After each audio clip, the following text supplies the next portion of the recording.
welcome to the Papers Podcast. This is Linda, and I have with me the usual crew. Lara. Hi, everybody. John. Hi, Linda. Thanks, everybody, for listening. And Jason, who has a very interesting article for us, I think, but I haven't been able to decipher some of the big words in it. Help us, please, Jason.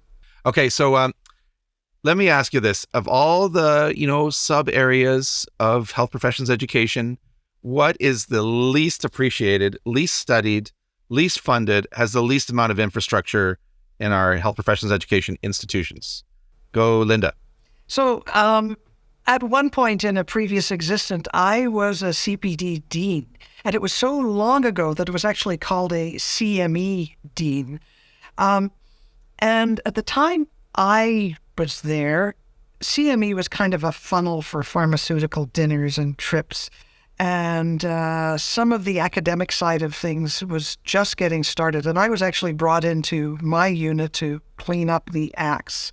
But there was no question about giving any more funding or giving anything that would actually help support CME or CPD.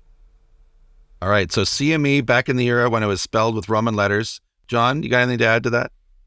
I have a different take. I think it's going to be the history of medicine. And so in Canada, all the medical schools have a funded chair in the history of medicine. It's true. And I think those people are disappearing more and more, or not as visible.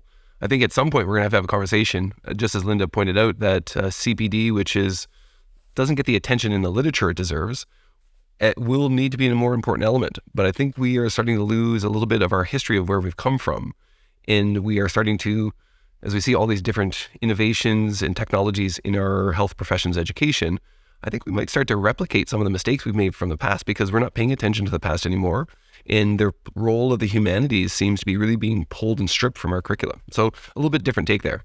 The tyranny of the utility, maybe. All right, okay. Lara, do you have anything to add? What's the poor cousin of our field? So to answer your question, Jason, I think the poor cousin is continuing professional development or continuing medical education, depending on the language you like to use. I think the thing that really concerns me is that this is a space where most clinicians will spend the vast majority of their educational journey as in professional development, in practice, doing it as part of their clinical work, as part of their responsibilities. And yet, honestly, from like a research orientation, I find this side of the literature really problematic. I find it hard to follow the lines of reasoning in there, the traditions. It's one of those spaces that's it's tough. And that's just John's papers, right? Like, exactly. Okay. All right. So let's catch everybody up. This is what we're talking about. So today's paper is about CPD.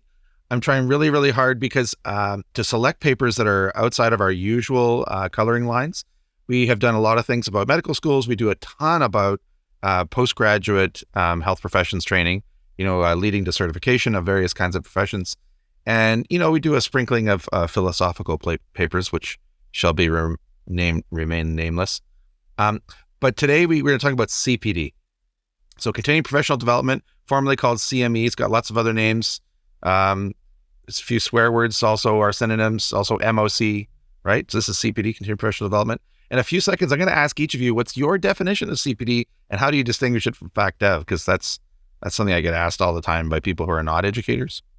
Let's face it, as Lara said, health profession education lasts, our basic education lasts a few years. That's like 3 or 4 years to become a nurse or an MD. And then specialization lasts a few years after that. And then it's CPD for the rest of your life. You're supposed to keep on learning, or at least in some paradigms, maintain, whatever that means. So CPD, what's your definition? I'm going to go Lara, John, Linda. I didn't want to go first, Jason, because I don't want to mess this up. I've been doing some amazing work with Louise Allen, who is based in Australia, fabulous scholar, Fulbright winner, and she and I and some others, Doreen Ballmer, have been working on thinking about conceptualizing CPD. And we've also talked about it in terms of maintenance and certification and continuing medical education. So there's that, all these terms are really complex and built in around and feeding on each other. What I'm going to say for the purposes of our conversation, for me, continuing professional development is the intentional, and the intentional work that clinician educators do in order to maintain their skill sets in all of the different areas that they need in order to be an efficient and effective practitioner. So that includes not just the clinical expertise, but all of the different competencies. And sometimes it's intentional, you go and look for it. Sometimes you grab it by accident. It happens in all kinds of ways. Okay, that's your 10 course answer. So John, a CPD versus FacDev. So I wrote a white paper that probably is about 10 years old. I'm not sure how well it's... I remember, you got hate mail. Yeah, I'm not sure how well it's aged. The contrast historically is CPD was medical expert, or whatever clinician you are, a nurse expert or occupational expert. And that was all the technical elements for your clinical practice. And faculty development was everything else that you needed to function in the university. I think that's a pretty frail and fragile model of what CPD should be. I think using a competency framework like Lara alluded to, so CanMeds being an obvious choice, requires not just the passive engagement with knowledge that might change the test or the therapy that you offer, but across all of the competency domains or roles. So maintaining your competence as a communicator, maintaining your competence as a scholar. And so now we start to see a bit of blurring in terms of what we see with traditional faculty development. And although not everyone who's a Papers podcast listener may be working in an academic environment, and they may not need to understand the promotion and tenure pathways, etc., all of us in various capacities serve as leaders, and all of us in various capacities help transition and translate the literature in a scholarly role. And so I think it needs to be a much more broader conceptualization around a clinical competency framework. All right, Linda, what's the real answer? John's going pretty broad there. The real answer is there is no difference. Ooh, you're agreeing with John. For the reasons that John mentioned, I was also on that white paper, and I do remember the arguments. Yvonne Steiner talks about faculty development being activities that improve the faculty's competencies and functions in all of their academic roles or faculty roles. But if your faculty role includes being a clinician, then it includes the clinical side of CPD. And I remember giving a series of workshops where Yvonne and I talked together about CPD/FacDev, and there was a sort of a box with a diagonal line through it, and one side was more clinical and one side was the non-clinical stuff. But there was a huge amount of overlap and a fuzzy line. And the same education principles apply to both. Okay. And that's, I think, the big thing we'll get to. Okay, so this isn't actually the focus of today's paper, but I just really thought if you're listening to this podcast and you're a clinician educator, you probably should have some idea of what your definition of that is. The paper I chose today is The Ontological Choreography of Continuing Professional Development, a mixed method study of continuing professional development leaders and program directors. First author is Patton. Some famous people who think about CPD and FacDev, Suzanne Schneeweiss, Schiffer Ginsberg, Walter Tavares. I don't know the last author, who's Paula Rowland.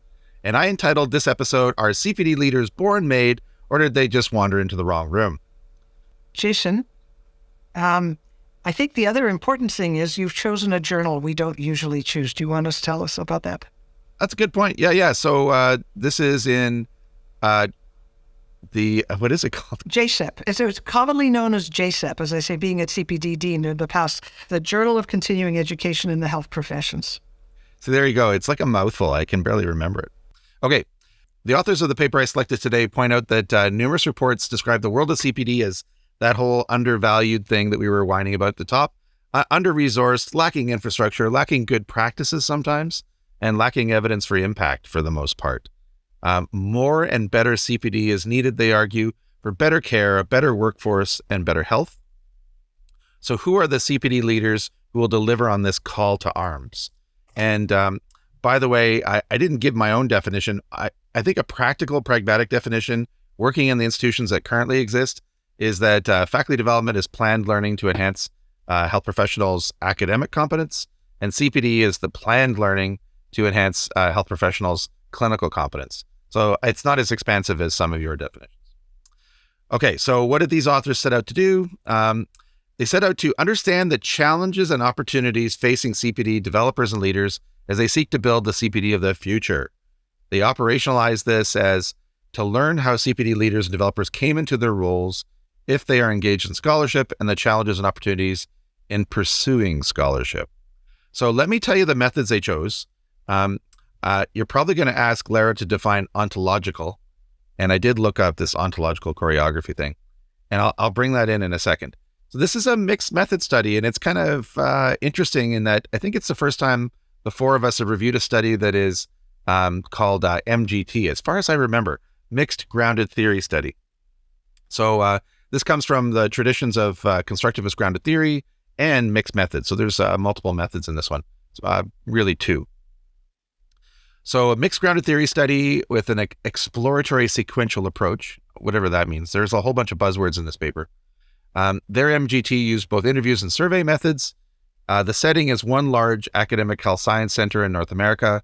So just to give you an idea of the scale, this health science center recorded officially 387 CPD programs with around 45,000 participants in a single year.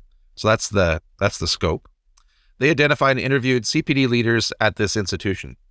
So they then used the results of these interviews to inform a survey that was sent to CPD course and program directors. So they made a distinction between those two.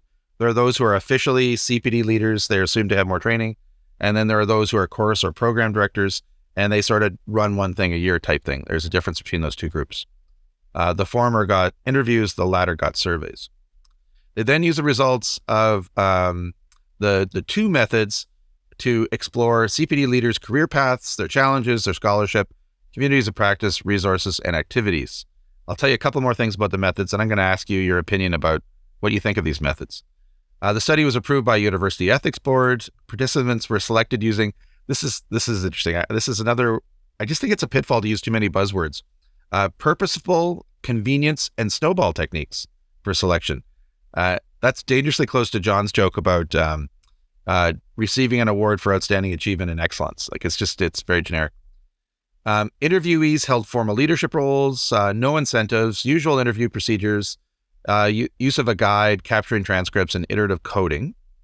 Survey participants were drawn from a course of all the leaders that submitted for accreditation. So there's obviously people beyond that. These are just the people who wanted CPD credits. They developed their own 35-item unique instrument. It was piloted. So these are pretty standard methods, and they had a reflexivity statement. Okay, I'm going to pause there. I want your comments on the methods. I'm going to go Linda, John, Lara.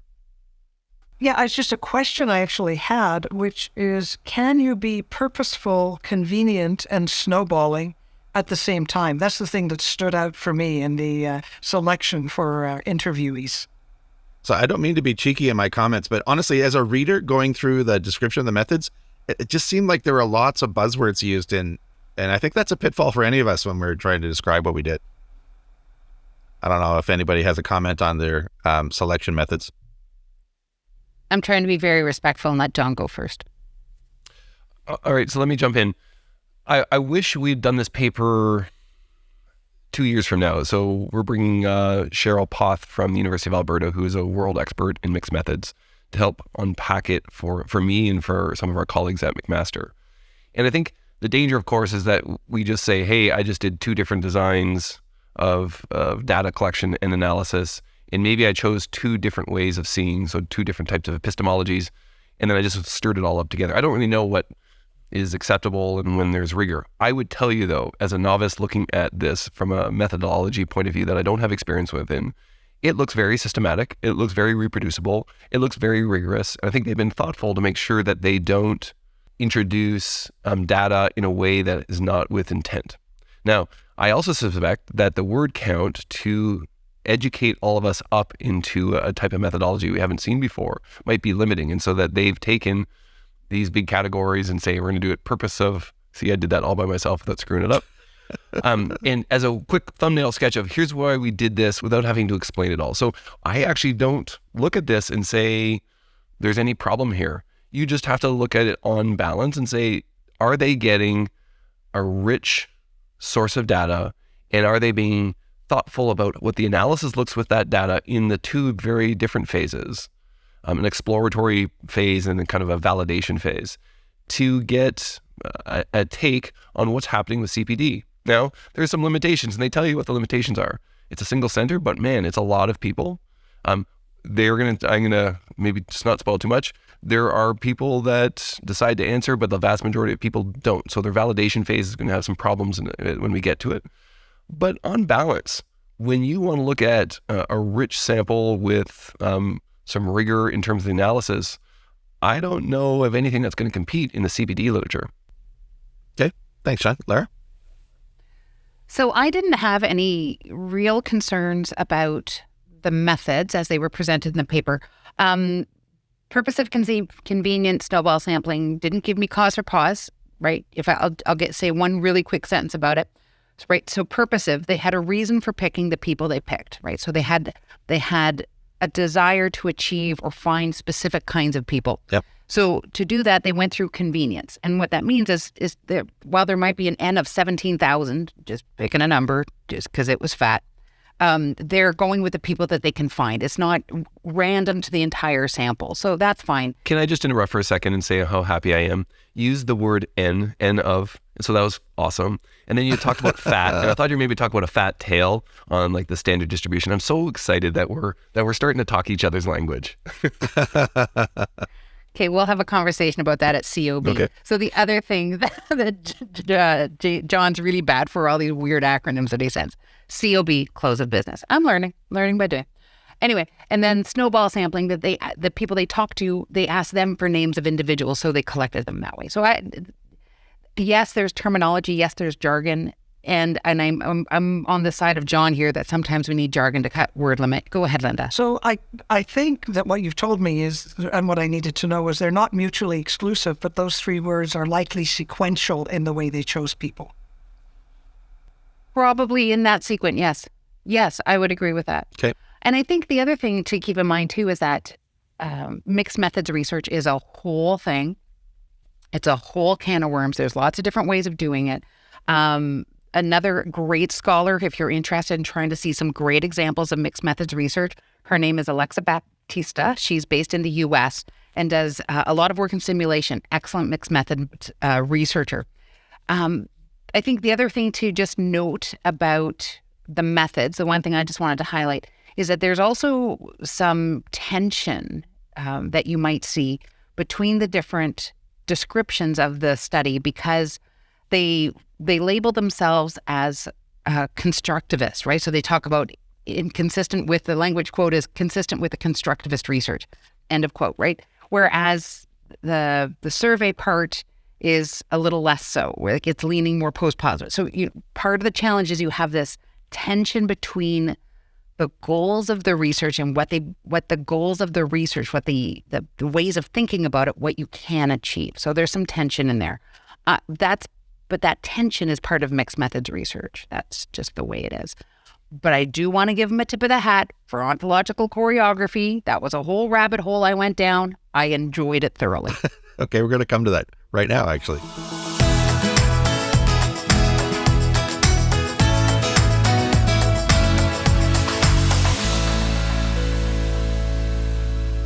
So thank you all for those comments on the method. So just to remind you, we're in the middle of the podcast where we're thinking of are CPD leaders born made, or did they wander into the wrong room? Like, where did these CPD leaders come from?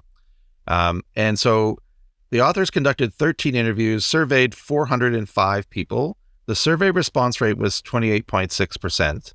They said that they a priori determined that they needed less than that to be happy with their numbers. So if you're thinking of critiquing, they were happy.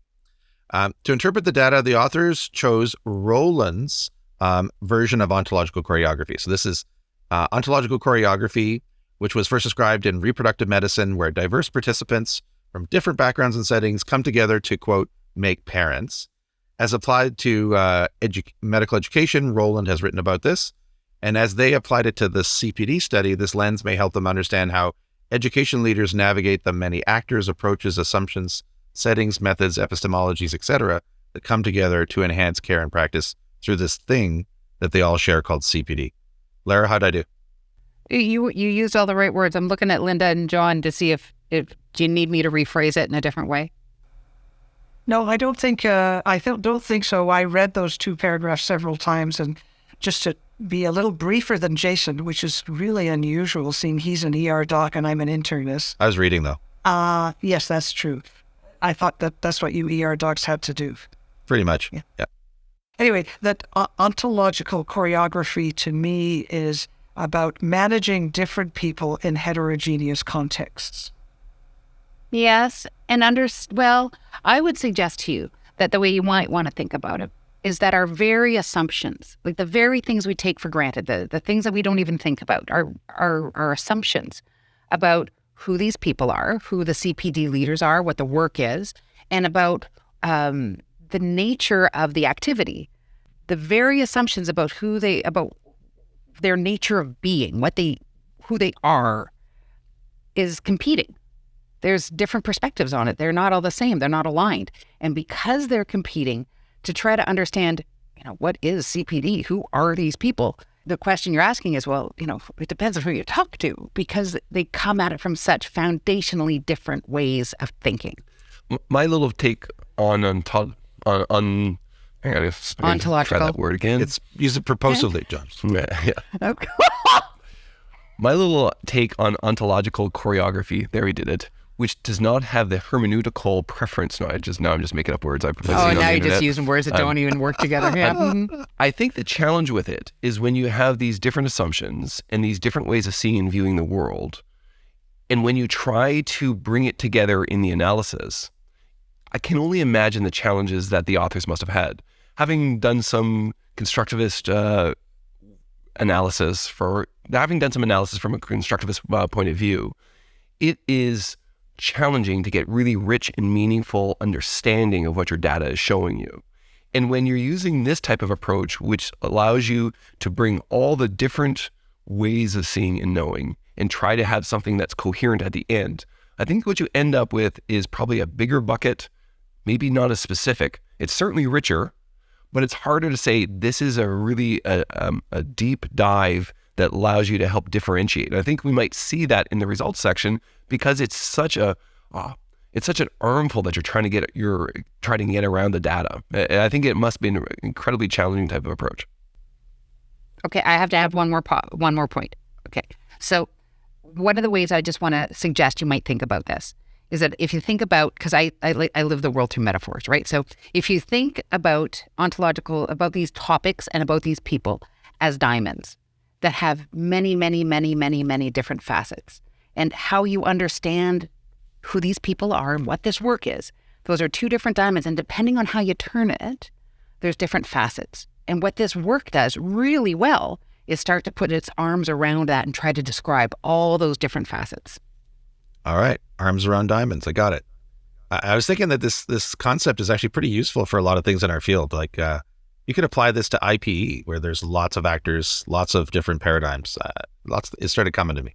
All right. So there you go. So let's talk about what their interpretation was of their data. So they used ontological choreography, and they came up with 3 themes from this paper. Number 1, the pathway to becoming an expert in CPD planning and delivery is often unplanned, unclear, and uncredentialed. So not only do people not all agree on what CPD is and how you do CPD, but becoming a leader in that field and helping the field move forward is super difficult because it basically has no ground. In this study, 50% had formal training, few had an intentional plan to assume the role. And the quote I picked was, never really sought after CPD as a career. The second theme is CPD is undervalued as a field with inadequate time and funding allocated. So all the participants in the study basically identified this as a major barrier to advancing the field. CPD work is often done as a volunteer role or without protected time. Even if you're funded, no one took away anything else to allow you to do this well. Resources, time, and methodological support were major barriers to doing quality CPD. CPD was undervalued in university promotions as well. So that's kind of validating what we said off the top. And the third and final theme was engagement with scholarship was variable. That was important to the authors of the study. Same barriers as above, less than 50% said they would like to do CPD scholarship. So the authors concluded that CPD leadership is unplanned, unclear, and uncredentialed, as they said, even in a large academic center. Because CPD means different things to different people, ontological choreography is needed to successfully enhance CPD of the future. So that was their conclusion. I'm just wondering what your reflections are on this paper, and then I'm going to ask you to vote.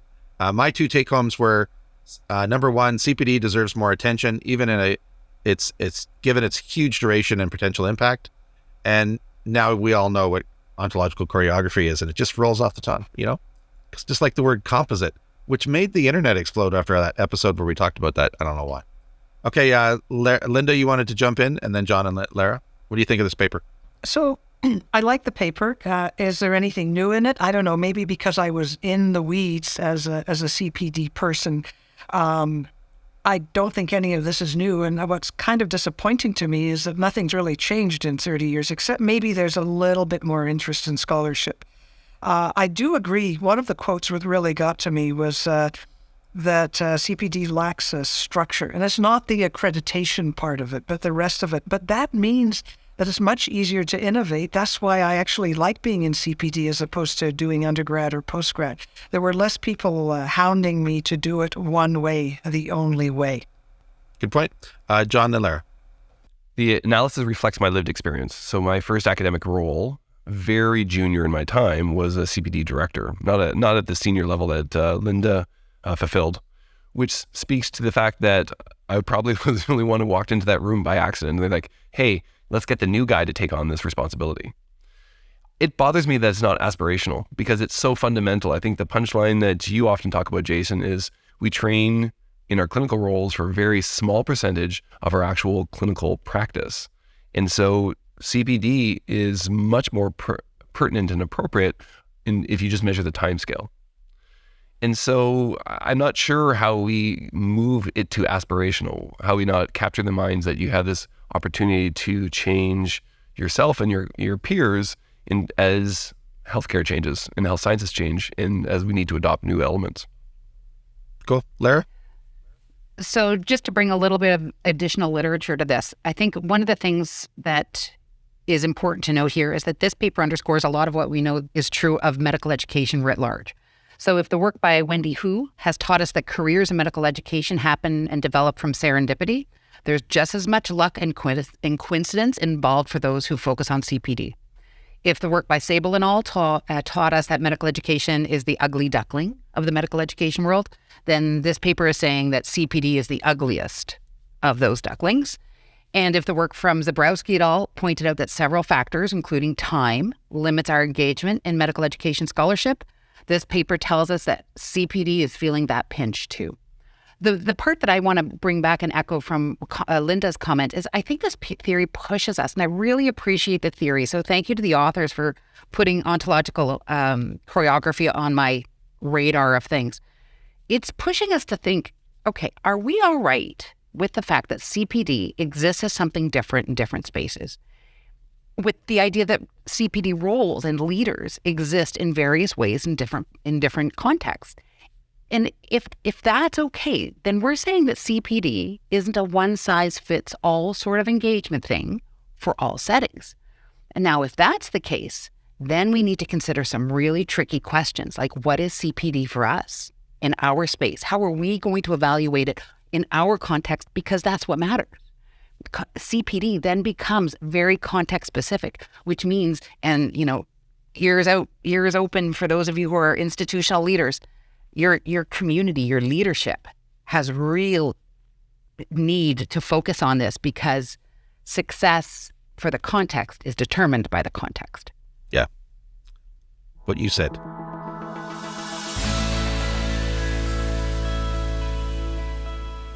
Okay, so let's do a quick vote, wrap up this episode. So remember, we're reviewing Patton et al. This is in the journal Continuing Education Health Professions, and it's about developing CPD leaders. So the first one is around their methodology, which I think we had a good discussion about. So I'm going to go Lara, John, Linda, using our very scientific scale, as always, our patented Papers Podcast scientific scale. Don't anybody else steal it. No, why would they steal it? Because it's so valuable. Got no basis. It's nothing. It's incredible. I'm going to give, and I'm assuming it still holds, I'm not allowed to use decimal points. So that's right. Because they gave me their orientation, they labeled themselves constructivist. I am going to give this a 5. I thought the mixed methods description, there were some weaknesses in there that I would have liked to address, so I was going to give it a 4, bonus point 1 for telling me orientation, so it's a 5. Okay, John? I can give it a 4. I think it's probably even higher. I just don't understand it well enough, and I worry that if I unilaterally endorse it in being a novice here, that I might miss a piece here or there. But I think it's really good. Okay, Linda? I'm going to give it a 4 also. And the reason is the same as John's. I don't really understand everything. I think some things could have been explained a bit more, but I suspect it was word count. Okay, thanks. I'm going to give it a 4 too, for similar reasons. I think it's a pretty solid study, and we need lots of solid studies to help grow continuing professional development.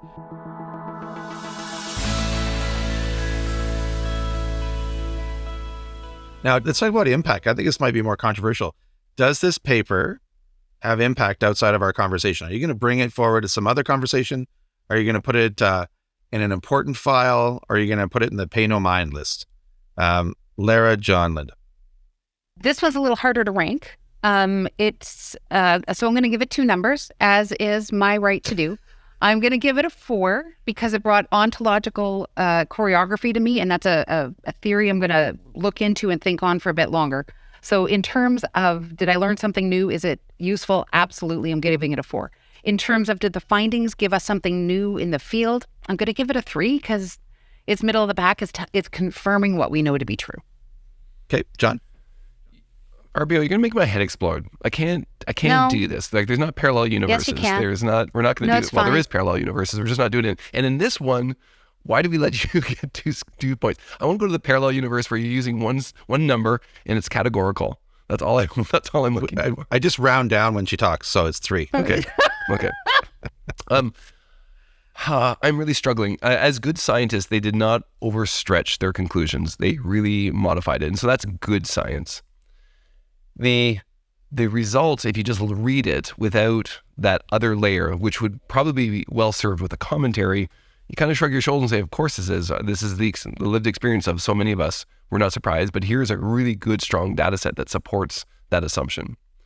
The commentary part, if you could have it, would be, we need to reconceptualize CPD.